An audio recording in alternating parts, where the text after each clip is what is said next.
والنعمة لك والملك لا شريك لك الحمدللہ رب العالمین والعاقبۃ للمتقین والصلاة والسلام علی اشرف الانبیاء والمرسلین وعلی آلہ وصحبہ اجمعین اما بعد فاعوذ باللہ السمیع العلیم من الشیطان الرجیم بسم اللہ الرحمن الرحیم یا ایھا الذین آمنوا اذکروا اللہ ذکرا کثیرا صدق اللہ العظیم اللہم صلی علی محمد وعلی آل محمد کما صلیت علی ابراہیم وعلی آل ابراہیم انک حمید مجید اللہم بارک علی محمد وعلی آل محمد کما بارکت علی ابراہیم وعلی آل ابراہیم انک حمید مجید رب اشرح لی صدری ویسر لی امری واحلل عقدۃ من لسانی یفقہوا قولی۔ محترم ناظرین کرام، بزرگان دین اور میری عزیز ماؤں اور بہنوں بھائیوں، السلام علیکم ورحمۃ اللہ وبرکاتہ۔ میں آپ کا میزبان عبدالوہاب آج آپ کو اسپیشل پروگرام میں خوش آمدید کرتا ہوں۔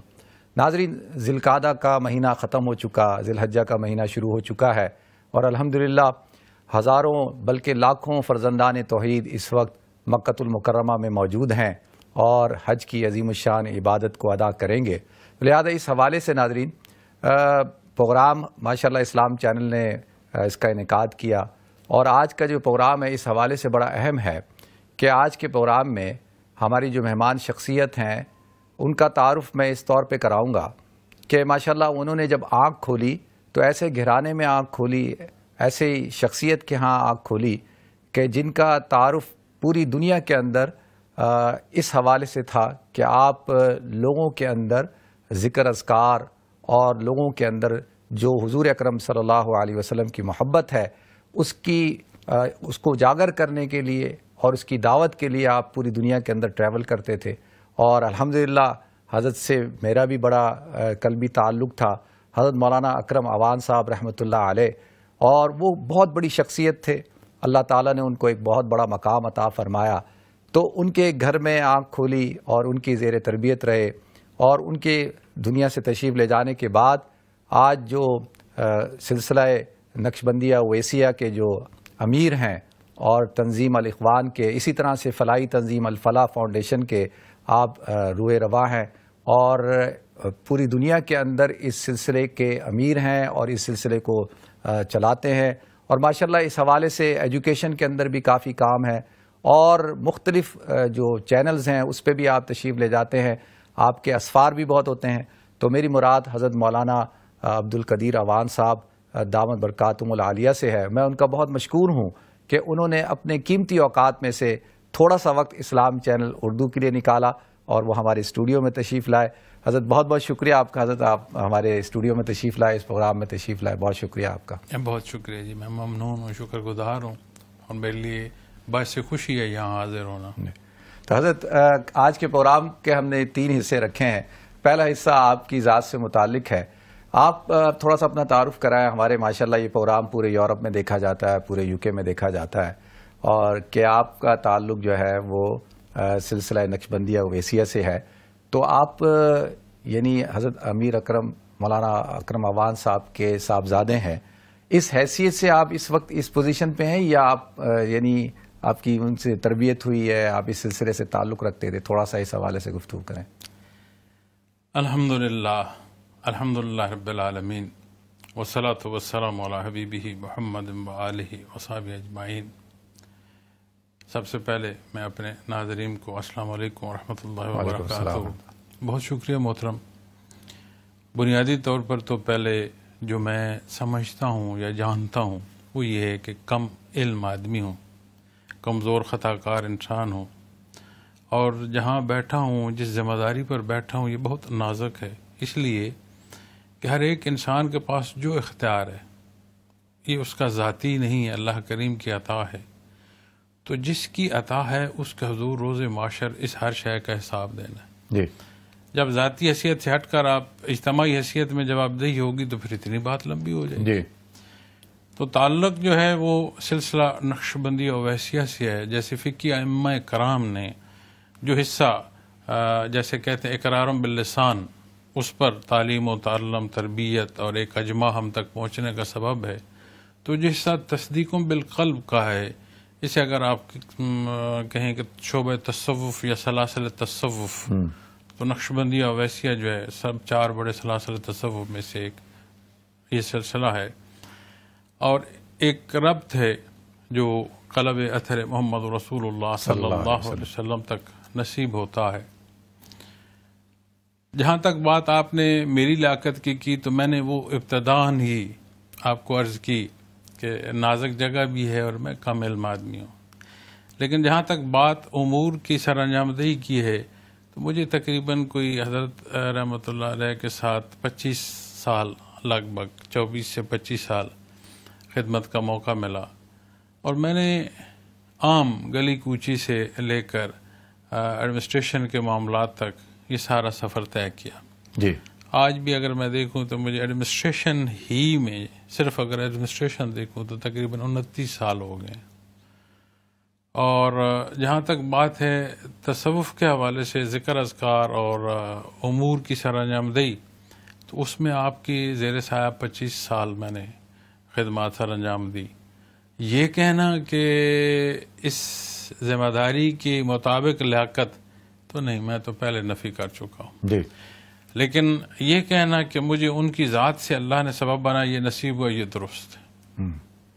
اور میں اللہ کا شکر ادا کرتا ہوں کہ رب کائنات نے مجھے یہ موقع عطا فرمایا ہے کہ اپنا نام بھی عطا فرمایا، اپنے لوگ بھی عطا فرمائے، اور خانہ خدا پر بیٹھنا نصیب فرمایا. ماشاءاللہ. تو اگر آپ کلی تعارف میں فرمائیں گے تو میں سلاسل کے حوالے سے وہ بھی چند گزارشات. اچھا، تو یہ ایک چیز تھوڑی سی ہمارے ناظرین کے لیے کہ نقش بندیہ اویسیہ، یہ جو اویسی نسبت ہے، یہ اس کے حوالے سے تھوڑا سا ناظرین کو بتائیں کہ کیا اس کے پیچھے بیک گراؤنڈ کیا ہے.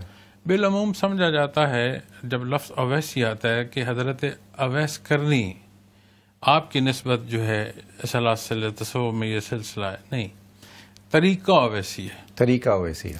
جیسے آپ کو وہی مبارک زمانہ نصیب ہوا جس میں نبی کریم صلی اللہ علیہ وسلم جلوہ افروز جی حاضر خدمت نہیں ہو سکے، جی لیکن جو فیض آپ کو نصیب ہوا، اس طرح جو دور رہتے ہوئے فیض کا نصیب ہونا ہے، اس فیض کے نصیب ہونے کو ویسی نسبت دی گئی. ماشاءاللہ. تو اس وجہ سے اس کا نام جو ہے ویسی ہے. تو یعنی یہ جو سلسلہ ہے اس کے اندر جو ذکر اذکار کا طریقہ کار ہے اور مراقبوں کا طریقہ کار ہے، وہ کون سا؟ ذکر جہری ہے، ذکر خفی ہے، کس طریقے سے آپ حضرات؟ حضرت بالعموم جب آپ ذکر پر بات کرتے ہیں نا جی، تو بنیادی طور پر طریقہ ذکر تو 3 ہے. ایک حصہ ہے جو عملی صورت ہے، جی. ایک حصہ ہے جو لسانی صورت ہے، ایک حصہ ہے جسے آپ ذکر خفی کہتے ہیں. جی. عملی ذکر میں آپ اگر فرض نماز جو ادا کر رہے ہیں تو عملی ذکر کی ایک صورت نماز بھی ہے. جی. آپ کسی طرف اب وہاں سے شروع کریں تو آپ کسی طرف سچائی کے لیے، دین کے لیے، اللہ کی رضا کے لیے قدم اٹھاتے ہیں تو اس طرف کا، اس نسبت کا قدم اٹھانا بھی آپ کی عملی ذکر میں سے ہوگا. یہ الگ بات ہے کہ نماز کا مقام اپنا جی اور اس قدم کا اپنا، لیکن نسبت عملی ذکر کی وہاں تک جائے گی. پھر بات آتی ہے لسانی اذکار کی. مسنون دعائیں ہیں، جی. قرآن کریم کی تلاوت ہے، تسبیحات ہیں، درود شریف ہے. بزرگ وظائف بتاتے ہیں وہ حصے جو صرف زبانی حصوں تک قائم رہتے ہیں اسے آپ لسانی اذکار کہتے ہیں، جس میں میں نے عرض کیا کہ آپ تلاوت سے لے کر جی اور آپ کسی ساحل کلام بالعموم تک آئیں تو اپنے درجے میں وہ بھی ایک ذکر کی قسم ہوگا. پھر بات آتی ہے خفی ذکر کی. تو خفی ذکر ابنڈنس ریممبرنس کے لیے کہ آپ ذکر کثیر کی صورت نصیب ہو، وہ تبھی ممکن ہوتی ہے جب آپ اس تیسرے درجے میں آتے ہیں کہ آپ خفی طور پر اللہ اللہ کریں، خیالات ہی ایسے مرکوز ہو جائیں آپ کے کہ قلب میں اللہ کریم کے نام کا ذکر جاری ہو، تاکہ پورا وجود جو ہے آہستہ آہستہ ایک ایک سیل اللہ کے نام سے مزین ہو. اب جب آپ اس خفی ذکر پر آتے ہیں تو پھر بات طریقے کی آتی ہے. تو بعض دفعہ لوگ طریقہ ذکر کو ذکر سمجھتے ہوئے محترز بھی ہوتے ہیں. جی. جیسے تسبیح ہے تو آپ صلی اللہ علیہ وسلم کی ذات اقدس نے آپ نے تسبیح ہاتھ مبارک پر پڑھی. جی. تو آج ہم دیکھتے ہیں کتنی قسم ہے تسبیحات کی. کاؤنٹرز ہیں، الیکٹرک ہیں، سادے ہیں، آپ کے ساتھ لکڑی کی ہے، پتھر کی ہے. سیم اگر آپ جب طریقے پر آتے ہیں تو وہ غیر شرعی نہ ہو، لیکن طریقہ ایسا ہو جس سے آپ فوکس کر سکیں، آپ کی توجہ مرکوز ہو سکے. تو جو سلسلہ نقش بندیہ اویسیہ میں طریقہ رائج ہے تو بعض سلاسل میں ایسا بھی ہے کہ آپ کو لسانی اذکار شروع کراتے ہیں پھر گریجولی آپ کو لے جاتے ہیں خفی پر. یہاں ہمارے ہاں ابتدا ایک ذکر خفی سے ہوتی ہے. یہ جو قرآن میں اللہ رب العزت نے ارشاد فرمایا الا بذکر اللہ تطمئن القلوب، تو یہاں پہ کون سا ذکر مراد ہے جس سے دلوں کا اطمینان جو ہے؟ بنیادی طور پر جب بات قلب کی آتی ہے تو وجود انسانی میں حضرت جو قلب ہے یہ کیفیات کا گھر ہے. ہم نے تو بات اطمینان کی. آپ بنیاد پر آ جائیں ایمان پر. ایمان کو کیا کہیں گے؟ ایسی شاید تو نہیں ہے کہ کسی نے کندھے پر اٹھا رکھی. ایمان جو ایک عقائد ہے، ایمان ہے، اس کا ماننا ہے، وہ بھی تو ایک کیفیت ہے، ایک حال ہے. تو وہ جو جہاں بستا ہے وہ قلب کہلاتا ہے. جنرلی اگر ہم کہیں میڈیکل سائنس سے کہے گی کہ پمپنگ مشین ہے، لیکن جب آپ اسے جنرلی گفتگو میں کہیں گے کہتے ہیں سیٹل ہارٹ. قرآن کریم نے اسے قلب بیان فرمایا. تو جب اس جگہ کی بات کریں گے تو مزاج انسانی ہے کہ یہ ایک تخیلاتی دنیا میں جینا اور بسنا چاہتا ہے. جب اللہ کی یاد نصیب ہوتی ہے، ایمان نصیب ہو، عبادات نصیب ہو، اس کی یاد ہو، پھر کثرت ہو، تو یہ پھر بندے کو ہر دو صورت میں سے ایک یا صابر ہوگا یا شاکر ہوگا. تو جب صابر ہو یا شاکر ہو تو اس کا دل تو مطمئن ہوگا، تو وہ اپنی زندگی میں تنگی محسوس نہیں کرے گا. چونکہ ہر دو صورت کا اعتراض جو ہے وہ اللہ پر جاتا ہے. آپ تو الحمدللہ اللہ نے آپ کو یہ شرف بخشا ہے کہ دینی علم عطا فرمایا. تو جب آپ کسی بات سے نالاں ہوتے ہیں کہ صحت ہی خراب کیوں ہے، تو صحت اور بیماری کس کی طرف سے ہے؟ اللہ کی طرف سے. تو اس تقسیم تک بات چلی گئی. تو اطمینان قلب جو قرآن کریم نے فرمایا اس میں ساری عبادات ایمان سے لے کر ذکر تک حاصل ہے. جب آپ ذکر خفی کی بات کرتے ہیں تو ذکر خفی وہ واحد حصہ ہے جس سے آپ ذکر کثیر حاصل کر سکتے ہیں. تو وہ جو یا ایھا الذین آمنوا اذکروا اللہ ذکرا کثیرا، تو ذکرا کثیرا کے مقام تک پہنچنے کے لیے آپ کو ذکر ابنڈنس ریممبرنس جیسے جسے آپ کہیں گے. جی. تو ذکر کثیر کی صورت بھی میں عرض کر دیتا ہوں. چونکہ قلب انسانی بنیاد ہے. نبی کریم صلی اللہ علیہ وسلم کی ذات اقدس بے مثل و بے مثال. بے شک. آپ کا دماغی حالی بھی تو بے مثل و مثال. بے شک. تو قرآن کریم کا نزول علی قلبک، قرآن کریم میں اللہ جل شانہ نے فرمایا. حدیث شریف میں دیکھتے ہیں تو اگر فساد کی بات آئے تو بھی آپ نے فرمایا الا وہی القلب. جی. اصلاح کی بات آئے تب بھی آپ نے فرمایا. تو یہ بڑی بنیادی حیثیت رکھتا ہے. تو اس کے اطمینان میں بنیاد جو ہے وہ نور ایمان سے ہے. پھر عبادات ہیں، پھر آپ اسی طرح اذکار میں آتے ہیں جو ابنڈنس ریممبرنس ہے. یہ اس طرح ممکن ہے جب عملی ذکر کرتے ہیں جب رک گیا. لسانی ذکر ہے جب زبان رکی، آپ سو گئے، بات ختم ہوگی. لیکن قلب کی ایک کیفیت اور حال ایسا ہے کہ جب اس میں اللہ اللہ کی یاد رچ بس جائے تو یہاں رکتی نہیں. یہ پورے وجود میں آہستہ آہستہ آہستہ. آج تو ہمیں میڈیکل سائنس کو اگر دیکھیں تو وہ بھی بتاتے ہیں کہ وجود ایک انسانی وجود جو ہے باڈی سیلز کا مرکب ہے، مجموعہ ہے. جی. ہر باڈی سیل میں حیات ہے. تو آہستہ آہستہ جب وجود انسانی سارا ذاکر ہوتا ہے تو لفظ اللہ کی صدا ایک دفعہ ہوتی ہے، لیکن وجود انسان کی جو پکار ہے وہ اربع دفعہ ہو جاتی ہے، پھر عمل کثیر میں جاتی. پھر آپ غور فرمائیے گا کہ کبھی جب ایمانی کیفیت نصیب ہو تو آپ سو جاتے ہیں. جی. عبادت کرتے ہوئے، دعا مانگتے ہوئے متوجہ اللہ ہو کر سو جائیں. جب جاگ آ جائے رات میں، صبح سے پہلے آنکھ کھلے، خیال کیجیے آپ کو لگتا ہے جیسے دل میں وہ ایمانی کیفیت اسی طرح تازی ہے. جی. آپ تو سو گئے تھے تو دل کو بھی سو جانا چاہیے تھا، لیکن وہ کیفیت ایمانی جو ہے اس کی حلاوت محسوس ہوتی ہے. تو جب عمل کثیر کی طرف، چونکہ پھر آگے اسباق آئیں گے، لطائف آئیں گے، مراقبات آئیں گے، ایک تربیت ہے. تو حضرت یہ آج کل یہ ایک پوری دنیا کے اندر اس وقت اور خاص طور پہ ویسٹ میں لوگ بے چینی کا شکار ہیں، ڈپریشن کا شکار ہیں، اسٹریس کا شکار ہیں. اگرچہ وہ مسلمان بھی ہیں، قرآن کی تلاوت بھی کرتے ہیں، نماز بھی پڑھتے ہیں، دیندار بھی ہیں، تو اس کے باوجود ان کو یہ اس قسم کی جو ذہنی امراض ہیں، تو اس کا آپ کیا سمجھتے ہیں کہ اس کی بنیادی وجہ کیا ہے کہ لوگ جو ہے وہ صحیح طور پر ذکر اذکار نہیں کر رہے یا صبر اور شکر نہیں؟ کیا وجہ ہے؟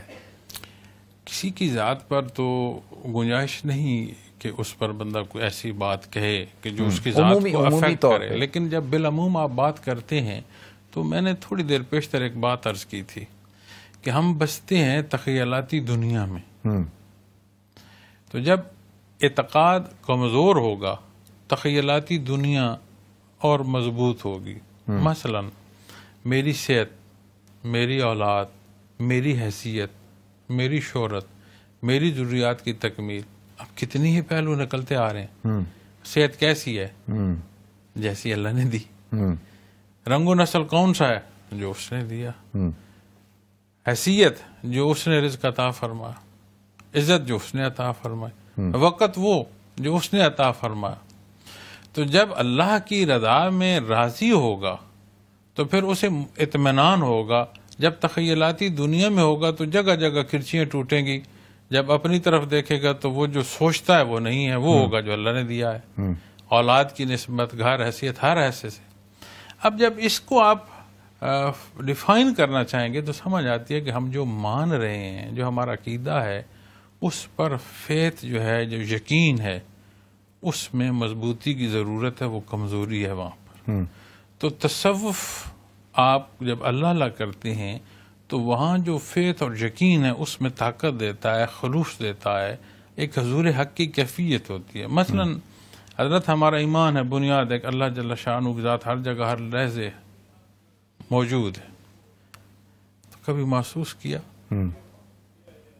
ایک اندھا نابینا کمرے میں کوئی داخل ہو تو اس کا وجود محسوس کرتا ہے کہ کوئی بندہ کمرے میں داخل ہوا؟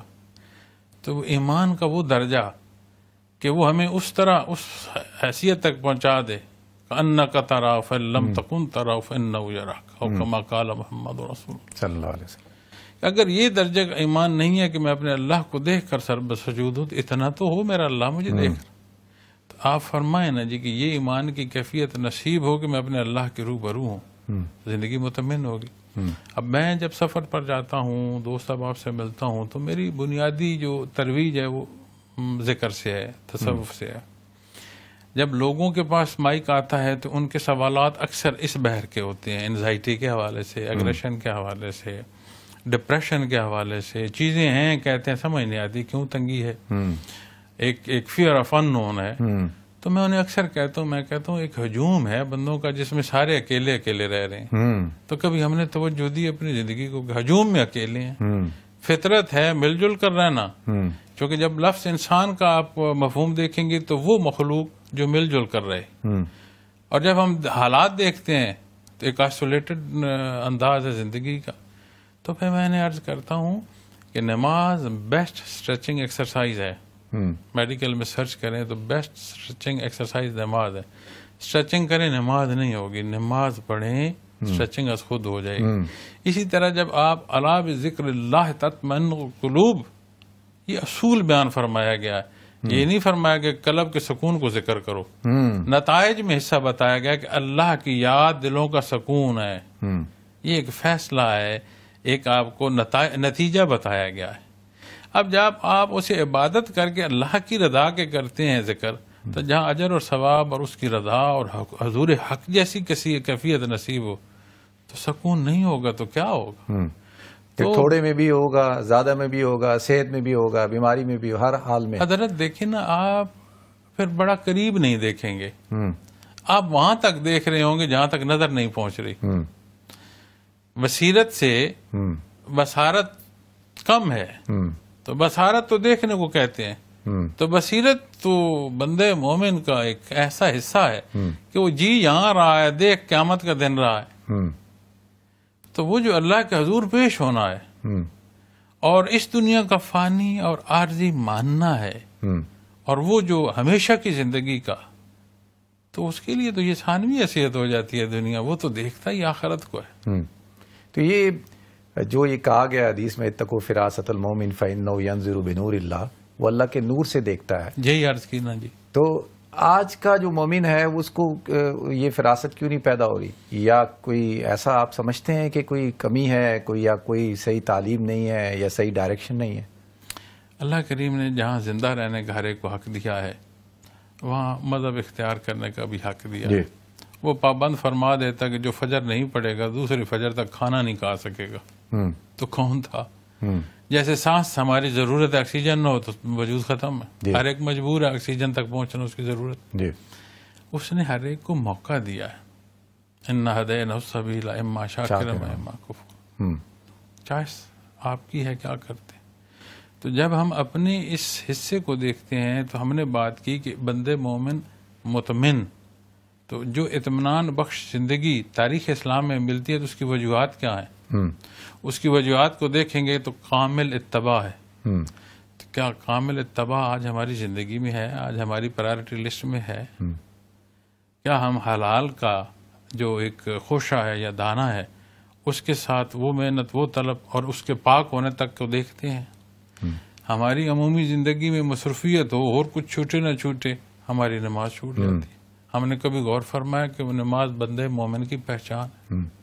حدیث شریف میں فرمایا آپ نے صلی اللہ علیہ وسلم کہ جب تک نمازی کا دھیان نماز میں رہتا ہے اللہ کریم اس کی طرف متوجہ ہوتا ہے، اور جب نمازی کا دھیان نماز سے ہٹ جاتا ہے تو اللہ کریم اپنی توجہ ہٹا لیتے ہیں۔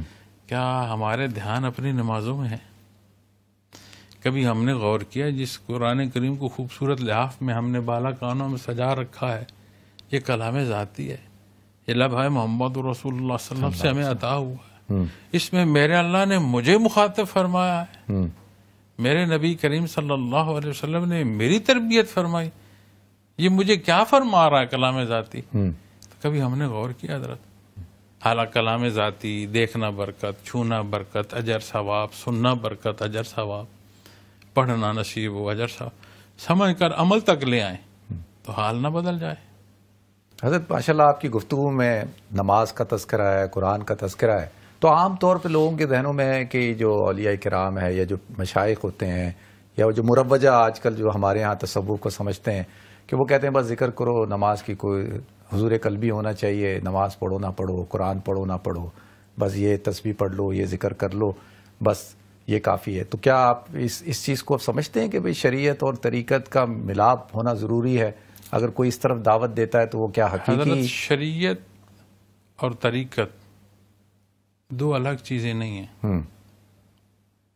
فقہ جب آپ بات کرتے ہیں تو وہ فقہ شریعت کے جو حصے ظاہر سے ہیں، جی، اور جب آپ اس ظاہر کے ساتھ باطنی حصوں کو تصدیق بالقلب میں لیں گے اسے طریقت کہیں گے۔ بالکل صحیح ہے۔ طریقت کا لفظی معنی جو ہے طریق، راستہ سے ہے۔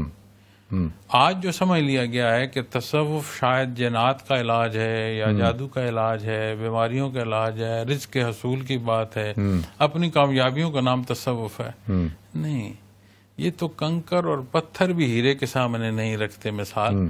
جہاں اللہ کریم کی کیفیت، اس کی حضوری، اس کی مائیت، اس کا قرب نصیب ہو رہا ہو، جہاں ہم جیسے خطا کاروں کے قلوب کو قلب اثر محمد رسول اللہ صلی اللہ علیہ وسلم سے تعلق استوار ہو رہا، یہ حیثیت کیا ہے جی دنیا کی؟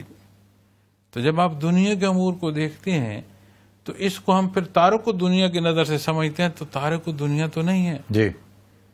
اسی دنیا میں جب اتباع نصیب ہو آپ صلی اللہ علیہ وسلم کا، تو یہی دنیا جو میرے اللہ کی بنائی ہوئی ہے، جو اس کی مخلوق ہے، آخرت کی تعمیر کا سبب ہوتی ہے۔ تو اب جب سالک کی تربیت کی بات آتی ہے تو کیا نبی کریم صلی اللہ علیہ وسلم کی خدمت میں حاضر ہونے والوں کو آپ نے تسبیحات دے کر فرمایا تھا کہ نماز نہ پڑھنا؟ کیا آپ نے فرمایا تھا کہ تیرا دل پاک ہوگا، تیرے اعمال جیسے مرضی رہے؟ تو یہ غلط العام باتیں ہیں۔ جب ہم دین پر عمل نہیں کرنا چاہتے یا ہمارے اندر کوئی کمی بیشی ایسی ہے، اب رزق کی یقین مانے، حلال اور پاک، ہائیجینیکلی جتنا بھی صاف رہے، حلال نہ ہو، پاک نہ ہو، بالکل نہ خانے دل میں برائی کا بیج جا کر بوئے گا جو آپ کے عمل میں سامنے ظاہر ہے، اللہ اکبر، بالکل اس کا وہ ایمان پر اثر کرے گا۔ ہم دیکھتے ہیں سردیوں گرمیوں کا موسم اثر کرتا ہے، کیونکہ جی گرمیوں کا موسم ہے اس لیے اثر کر رہا ہے، سردیاں ہیں جی اس لیے اثر کر، اعمال اثر نہیں کریں گے، گرد و پیش اثر ہو رہی ہے۔ تو جس مخلوق کو مرکزی حیثیت رب کائنات نے اور اپنی نیابت عطا فرمائی ہے، اس کے اعمال کا اثر نہیں ہوگا۔ ماشاءاللہ حضرت، گفتگو کا سلسلہ جاری ہے اور ہمیں ایک مختصر سے بریک کی طرف جانا ہے، تو ناظرین ماشاءاللہ آج آپ حضرات وہ گفتگو سن رہے ہیں جو عام طور پہ چینلز پہ نہیں سنی جاتی، اور بہت ساری چیزوں کے جو آپ کے ذہنوں میں سوالات ہیں ان کے جوابات بھی ماشاءاللہ اس گفتگو کے ذریعے سے آپ کو مل رہے ہیں. تو مختصر سے بریک کی طرف جانا ہے، انشاءاللہ بریک کے بعد حاضر ہوتے ہیں جی. السلام علیکم ورحمۃ اللہ وبرکاتہ.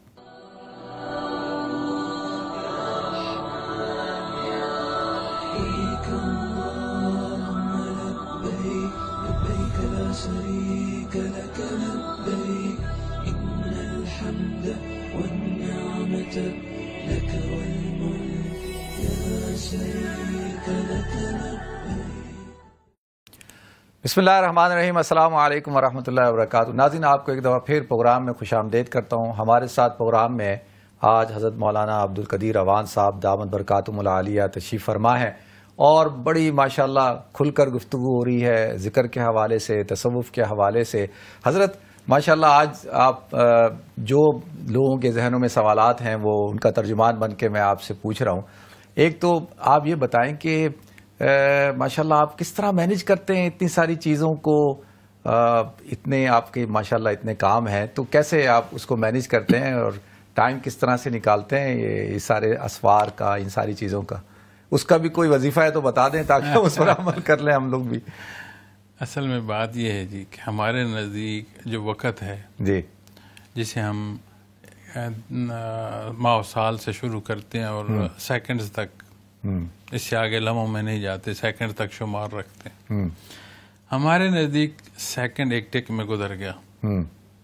ہم بھی مخلوق، یہ بھی مخلوق، تو رب کائنات اس وقت میں برکت عطا فرما دے تو تھوڑے وقت میں بے شمار کام ہو جائے. ماشاءاللہ.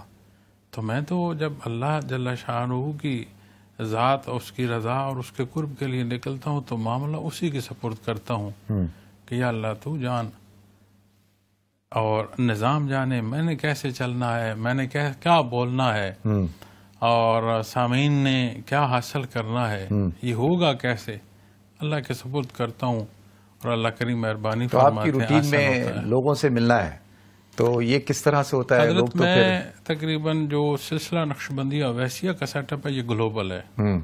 آپ اسے آسٹریلیا سے لے کر امریکہ کی ویسٹ کوسٹ تک دیکھ سکتے ہیں. یہاں ہم جہاں انگلینڈ میں بیٹھے ہیں، اللہ کا شکر ہے کہ یہاں بھی سلسلہ عالیہ کا جو آرگنائزیشن ہے یہ نیشنل لیول پر ہے.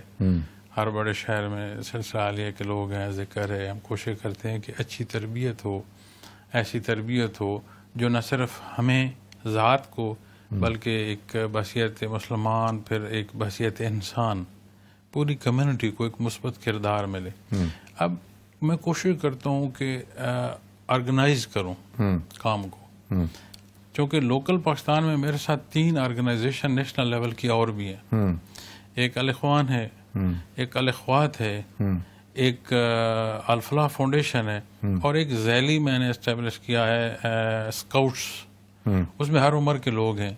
تو جیسے ابھی ارتھ کوئک آیا پیچھے، یا ابھی ریسنٹلی یہ سیلاب آیا، تو اس میں وہ کوشش کرتے ہیں کہ والنٹیرلی فیلڈ میں جا کر لوگ کام کرتے ہیں.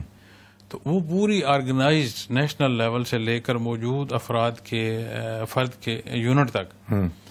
تو وہ جب سسٹم کو آپ قوت دیتے ہیں نا جی، ذات کے گرد نہیں گھماتے، تو سسٹم کی ایکٹیویٹی سسٹینیبل بھی ہوتی ہے اور اس کی پروگرس بھی زیادہ ہوتی ہے. حضرت جی رحمۃ اللہ تعالی علیہ ملٹی ڈائمینشنل پرسنالٹی تھی. آپ کی سیلف میڈ انسان تھے. 58 سے آپ نے بزنس شروع کیا، زندگی کے ہر شعبے میں آپ نے کام کیا. تحریر و تحقیق میں اللہ نے آپ کو وہ شرف بخشا کہ آپ نے صرف قرآن کریم کا ترجمہ نہیں لکھا، آپ نے 3 دفعہ تفسیر فرمایا. 6 بار تفسیر قرآن کریم کا، یہ آپ کا ایک اعجاز ہے، اللہ کریم نے عطا فرمایا. تصوف پر بے شمار تصانیف. اس کے ساتھ اگر آپ کی زندگی بحیثیت ذمہ دار دیکھیں، بحیثیت کاروباری دیکھیں، بحیثیت ایک انڈیویجول دیکھیں، آپ کے شوق دیکھیں، تو اتنی ملٹی ڈائمینشنل پرسنالٹی ہے. تو میں آپ کی خدمت میں رہا، تو میری ذمہ داری ہوتی تھی کہ آپ کے معاون کی حیثیت سے اکثر میں دوستوں کو کہتا تھا لفظ معاون بڑا ہے، مجھے سٹاف افسر کہہ دیا کرو، چونکہ میں نہیں چاہتا میری ذات کہیں آئے. تو آپ کی خدمت چونکہ مجھے بہت عزیز تھی، تو میری کوشش ہوتی تھی کہ آپ کے چہرے سے میں آپ کا فرمان لے لوں، آپ کو بولنا نہ پڑے، اور آپ کا چہرہ مطمئن ہو، میں وہاں تک کام کرتا تھا۔ تو وہ مزاج کا حصہ بن گیا۔ اب میں نہیں سمجھتا کہ حضرت مولانا علی یار خان رحمۃ اللہ تعالی علیہ جیسی ہستی کہ جنہوں نے تصوف کو عین کوئی کمی بیشی نہیں، تصوف کی عین تربیت فرمائی، کہ وہاں کوئی گنجائش ہو۔ پھر ہمارے ہاں ایک مسئلہ تھا کہ تصوف کو مانے کون، جانے کون۔ آپ نے، حضرت جی نے، امیر محمد اکرم مولانا رحمۃ اللہ تعالی، آپ نے پوری دنیا جاپان سے امریکہ تک ٹریول کیا، ملک کے خطے خطے میں ٹریول، آپ نے منوایا بھی، سمجھایا بھی، سکھایا بھی۔ تو میں یہ سمجھتا ہوں کہ مجھ جیسا عاجز اور گناہگار اسے ایسا سسٹمائز کر جائے نظام کو کہ ہمارے بعد والے جو لوگ ہیں انہیں سہولت نصیب ہو، اور دین کا سیکھنا، اور خاص کر کے اس شعبے کا سیکھنا سہل، آسان اور صاف ہو۔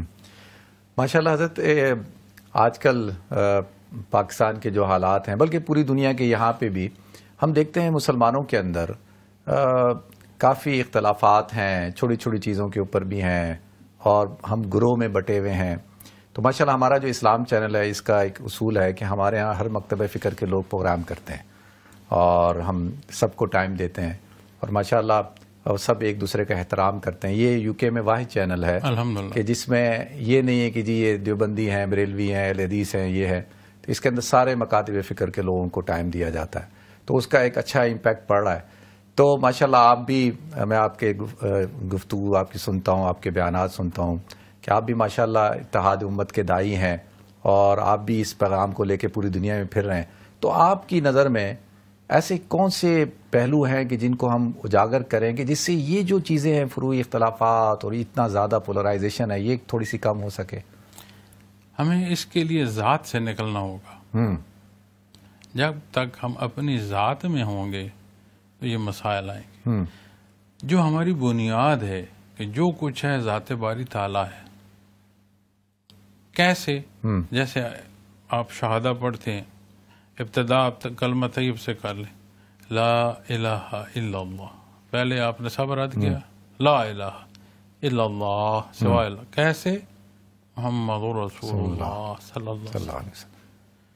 اب میں اپنے دوستوں سے عرض کرتا ہوں، میں اپنا تجربہ بھی عرض کرتا ہوں، ایسا بھی میرے ساتھ مفتی صاحب ہوا کہ میں بیان کے لیے کہیں گیا، مجھے نہیں معلوم، گزر رہا ہوں یا کوئی ایسا موقع آیا تو بیان انہوں نے جگہ تبدیل ہوئی، تو میں نے پوچھا سبب، انہوں نے کہا جی حضرت نے پوچھا ہے کہ کیا انہوں نے چلہ لگایا ہے کہ نہیں لگایا، اگر چلہ لگایا ہے تو پھر یہاں پروگرام آپ رکھیں، نہیں تو کسی اور جگہ انتخاب کریں، آپ اپنے لوگ وہاں جمع کریں۔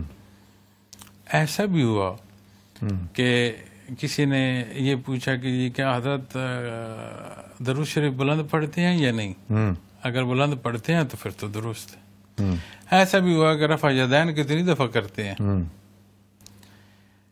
تو مطلب میں تو گناہگار کم علم آدمی ہوں، اتنی ساری بات عرض کروں گا کہ اپنی ذات کو ایک طرف رکھتے ہوئے ذات باری تعالیٰ کو مقدم رکھا جائے تو فرو جو ہے یہ بہتر اور بہترین کی بات ہے۔ یہ غلط اور صحیح کیوں نہیں فرو کہتے، اختلاف ہوتا ہے فرو، لیکن فرو کا اختلاف غلط اور صحیح نہیں ہوتا، یہ بہتر اور بہترین کی بات ہوتی ہے۔ ماشاءاللہ بہت اچھی بات۔ اب جب میں ضد کروں گا، اب مجھ سے جس صاحب نے پوچھا کہ آپ نے اس نے چلہ لگایا کہ نہیں چلہ لگایا، آپ یقین مانیں جس سفر میں اس نے پوچھا، عین وہی سفر جس دن میرا ختم ہوا تو میں نے ان سے پوچھا کتنے دنوں، ان کا 40 دن 40 دنوں۔ اب جب آپ یہ سمجھیں کہ جس حصے کو میں اختیار کی ہوں یہ بہتر ہے تو پھر ایسا عمل اختیار فرمائیں، ایسا لوگوں سے معاملت فرمائیں، اتنا دین پر ڈٹ کر عمل کریں کہ وہ لوگ کہیں کہ نہیں اس انداز کو میں اختیار کروں گا، اس کا نتیجہ یہ اس کے عمل تک نظر آ رہا ہے۔ جی، اور میں اپنے طور پر کوشش کرتا ہوں، عرض بھی کرتا ہوں کہ اس تقسیم سے نکل آئیں۔ جب ان حصوں یا ان اوقات سے پہلے مسلمان جو تھے وہ کیا کہلاتے تھے؟ 200 400 500 سال اس سے پہلے مسلمان کیا کہلاتے تھے؟ تو جب آپ اس کو ذات میں لیں گے تو پھر تنگی آئے گی، فاصلے بڑھیں گے۔ کون ہے جو آپ صلی اللہ علیہ وسلم کی ذات سے ہٹ کر دین کا کوئی ذرہ بھی پا سکے؟ بنیاد ہے آپ کی ذات۔ تو آپ کے حضور اتفاق نصیب ہوتا ہے، بے اتفاقی تو نہیں۔ جی ساری بے اتفاقیاں ختم ہوئیں بعثت محمد رسول اللہ صلی اللہ علیہ وسلم سے۔ تو آپ کا امتی کیا، اسے یہ شرف، اس کا یہ شرف ہے کہ اس کے عمل سے امت تقسیم ہو۔ مجھ سے کسی دن سوال کیا امبیسڈر نے، کسی نے فرمانے لگے ایک بات بتاؤ محترم، یہ جو مسلمانوں کا عروج تھا، بڑے تاریخ میں پڑھتے ہیں، زوال کا کیا سبب تھا؟ ہم اس پر بات کرتے ہیں عروج کی، تو جو آج کا زوال اس کا سبب کیا ہے؟ میں نے کہا محترم جو عروج کے اسباب تھے ان کا چھوڑ دینا زوال ہے۔ بالکل، وہ جو اسلوب ان کے تھے آج ہم نے چھوڑ۔ تو اس زمانے میں حضرت میں اتنا ضرور عرض کروں گا، حوصلے کی ضرورت ہے اور اللہ کی رضا کو مقدم رکھنے کی ضرورت ہے۔ نبی کریم صلی اللہ علیہ وسلم کے فرمان کو مقدم رکھیں، اور اگر اللہ اور اس کے حبیب کی رضا مقصود نہیں ہے، جہاں جس جگہ یا جس سوچ کو وہ جانے، ان کا اللہ جانے۔ ہمیں ضرورت ہے کہ اپنا وقت، اپنی قوت ذہنی وجودی، اس کا استعمال اس طرح کریں کہ بے شمار تقسیم کے ہم نظر ہو چکے ہیں، اتفاق کی طرف بات ہے۔ اب یہ نہیں ہو سکتا کہ آپ کہیں کہ جی اتفاق کے لیے میں کسی عقیدے یا کسی کا عقیدہ چھوڑ دے وہ یا میں بہت ساری باتیں، نظریات کو، بہت ساری باتیں ہیں جہاں اختلاف نہیں ہے۔ کیا وہاں ہم جمع ہوتے ہیں؟ ابھی ماشاءاللہ حج کا مہینہ ہے، یہ بابرکت عشرہ ہے ذی الحج کا، کتنے امام ہیں؟ جب بات آئے گی بیت اللہ شریف میں اللہ اکبر کی، لاکھوں کا مجمع ہے، تو یہ بھی تو فرمایا جا سکتا تھا نا کہ حد حرم تو بڑی دور تک ہے، جہاں نماز ادا ہو حرم کی ہے، چاہے آپ کو عین مسجد میں نصیب ہو یا چاہے حد حرم میں نصیب ہو، ایک ہی بات ہے۔ تو فرما دیا جاتا ہے نا کہ 8-10 جماعتیں کرا لیا کرو تاکہ لوگ آسانی سے پڑھ لیں۔ تو ہمیں ہر سال درس نصیب ہو رہا ہے وہ جگہ جہاں تجلیات ذاتی کا محبت ہے، جس کا رخ رب کائنات کی طرف رخ شمار ہوگا۔ ایک اللہ اکبر، رنگ و نسل کوئی فرق نہیں، حیثیت کا کوئی فرق نہیں، ساری حیثیتیں چھوڑ کے 2 انسلی چادروں میں کھڑے ہو 10 بستہ، یہ تو وہ منظر ہے جو قیامت کے دن اس کے حضور پیش ہونا۔ بالکل، تو کیا وہاں ہمیں درس نہیں مل رہا اتفاق کا، اتحاد کا؟ تو میں یہ عرض کروں گا، اور میں علماء بڑا کام کرتے ہیں، ہم جیسے کمزور اور خطا کار ایسا لفظ بول دیتے ہیں جس سے معاشرے میں شدت آتی ہے، تو میں علماء سے یہ عرض کروں گا کہ ہم گناہگاروں کے لفظوں کو حوصلہ کیا کریں۔ آپ کے جو مقامات ہیں یا جو جگہ ہے یا اللہ نے جہاں آپ کو بٹھایا اس کا تقاضا ہے کہ آپ حوصلہ کریں، اگر کوئی بات تلخ بھی ہے آپ کی ذمہ داری ہے کہ آپ اسے ٹھنڈے مزاج سے سنیں اور اسے سارٹ آؤٹ کریں، مسئلہ نہ بننے دیں، حل کریں، تاکہ مزید ہماری تقسیم جو ہے وہ اور نہ بڑھے۔ ماشاءاللہ حضرت آپ نے حج کا تذکرہ کیا، اس وقت ماشاءاللہ حجاج کرام موجود ہیں مکہ مکرمہ کے اندر، تو بہت سارے لوگ ہمارے اس پروگرام کو بھی دیکھ رہے ہیں اور بہت سارے لوگوں کی فلائٹ بھی ہے، کل ہے، پرسوں ہے، تو آپ کیا پیغام دینا چاہیں گے اس وقت، یعنی جو حجاج ہیں ان کے لیے بھی اور ایک عالم اسلام کے لیے، مسلمانوں کے لیے، کہ حج ہمیں کیا پیغام دیتا ہے، حج کے مقاصد کیا ہے، حج کیا صرف ایک رسم کا نام رہ گیا ہے کہ جی میرے نام کے ساتھ حاجی لگ جائے، یا حج کا کوئی فلسفہ ہے؟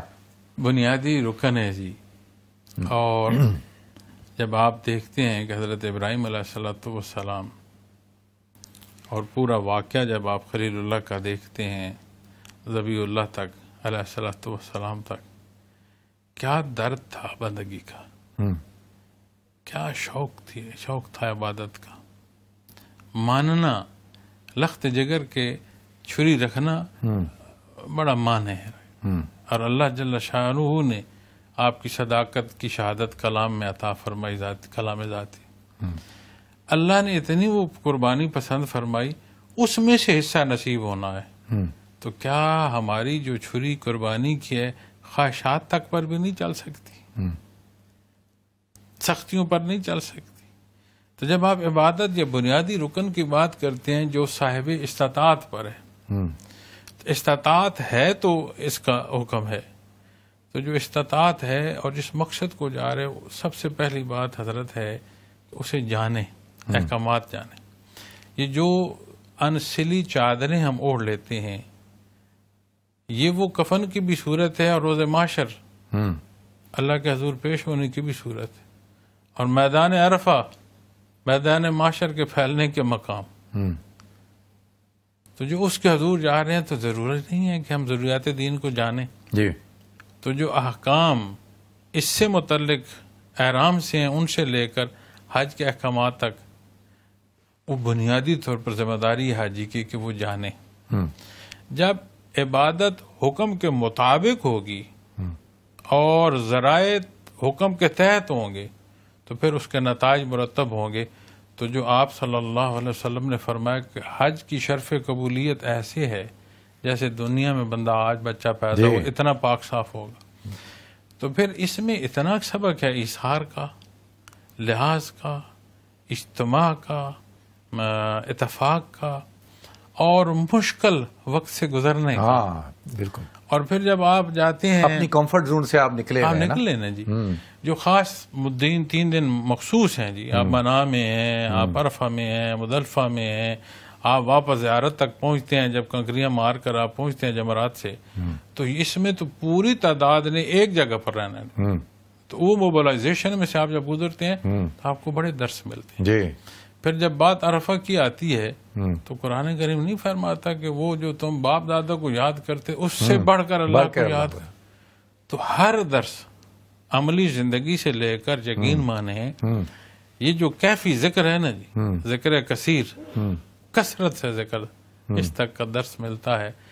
اور مقصد اللہ کی رضا ہے. پوری دنیا میں اس نے ایک ایسی حیثیت جگہ کو عطا فرمائی ہے جو تجلیات ذاتی کا معبد ہے. وہاں اس کے حضور جا کر حاضر ہو رہے ہو بیت اللہ میں، جو ہر جگہ موجود ہے اور جو علیم ہے، دلوں کے بید یہاں بھی جانتا ہے. میں کیا عرض کر رہا ہوں، میرے ناظرین شاید میری باڈی لینگویج کو دیکھ رہے ہوں، میرے الفاظ کو دیکھ رہے ہوں، آواز سن رہے ہوں، لیکن میرے دل کو تو نہیں جانتے.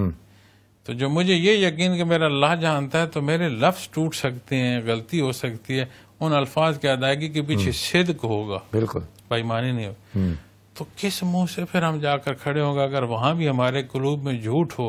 مطاف میں جو کھڑے ہوں گے تو میں یہ سمجھتا ہوں کہ اللہ نے سعادت عطا فرمائی ہے، اس کا احسان ہے. وہ اعمال جو احکامات کے مطابق ہیں انہیں اختیار کریں، تربیت سے لے کر ادائیگی تک، اور وہاں رہتے ہوئے یہ سبق سیکھیں. اللہ کو اپنی مخلوق بڑی پیاری ہے، اس کی مخلوق کی بھلائی میں جو ہو سکے وہ کریں. ماشاءاللہ. حضرت آخر میں آپ پاکستان سے تشریف لائے ہیں، پاکستان کے حالات پہ آپ کی کافی نظر ہے. 1-2 منٹ رہ گئے پروگرام ختم ہونے میں. آپ پاکستان کا مستقبل کیسا دیکھتے ہیں؟ ابھی پاکستان کے جو حالات ہیں اور لوگ بڑے یہاں پہ اوورسیز پاکستانی کافی پریشان ہے، کچھ میسج دیں آپ. کیا آپ کی جو نظر ہے وہ کیا دیکھتی ہے، کیا آپ کو لگتا ہے؟ سب سے پہلے تو جی میں بحیثیت مسلمان اور پھر بحیثیت پاکستانی، مجھے میرا ملک اپنی جان سے عزیز ہے. ماشاءاللہ. بہت خوبصورت قوم ہے اور بڑی استعداد کے مالک ہے. اسے استحکام چاہیے اور جو بنیاد ہے اس کی وہ ہمیں اپنے جو فیتھ ہوتا ہے نا، عقیدہ، وہ طاقت دیتا ہے. تو جب ہم بحیثیت مسلمان کھڑے ہوں گے تو وہ جو سفید حصہ ہمارے جھنڈے کا ہے نا جی، غیر مسلم کا حصہ، اس کو بھی تحفظ دے سکیں گے. بے شک. لیکن اگر ہم تقسیم میں ہوں گے تو جو سبز حصہ ہے اس میں بھی ہم فساد کا سبب ہوں. جو دوست باہر رہتے ہیں یہ بھی تڑپ کر رہے ہیں، تو میاں جو ہم وہاں بستے ہیں ہمیں بھی اللہ نے درد دل دیا ہے. کم از کم تلخیوں میں اور تلخ لفظ تو نہ دو. عمل اگر ہم ایسا نہیں کر پا رہے جس سے تعمیر کر، لفظ کو تو تلخ نہ کرو، اپنے عمل کو تو بہتر کرو. میں آپ یقین مانے ہر واقع آف لائف سے لوگ منسلک ہیں، سلسلہ عالیہ سے، ہر واقع آف لائف سے، ہر حیثیت سے، ہر خطے سے. ملک کا کوئی کونا ایسا نہیں ہے جہاں اس نسبت سے بھی اللہ اللہ نہ ہوتے. یقین مانے میں انہیں یہ عرض کرتا ہوں کہ یہ جو جنت نظیر ملک ہے اس کی تعمیر میں اپنا کردار ادا کر. بے شک.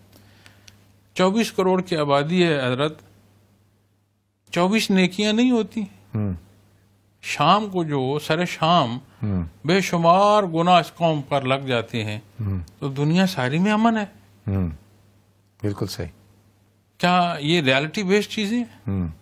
تو 24 کروڑ کی آبادی میں 24 بہتری نہیں ہوتی کہ ہم اسے دکھا سکیں. حضرت یہی پیغام ہے, بس 24 کروڑ لوگ ہیں, 24 بہتریاں کریں انشاءاللہ, ہر شخص کرے.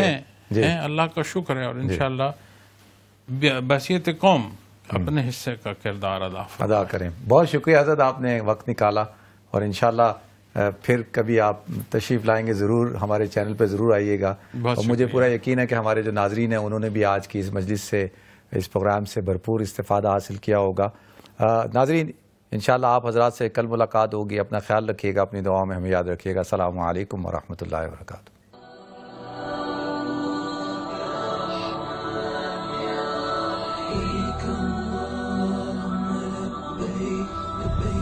شريك لك لبيك إن الحمد والنعمة لك والملك لا شريك لك لبيك.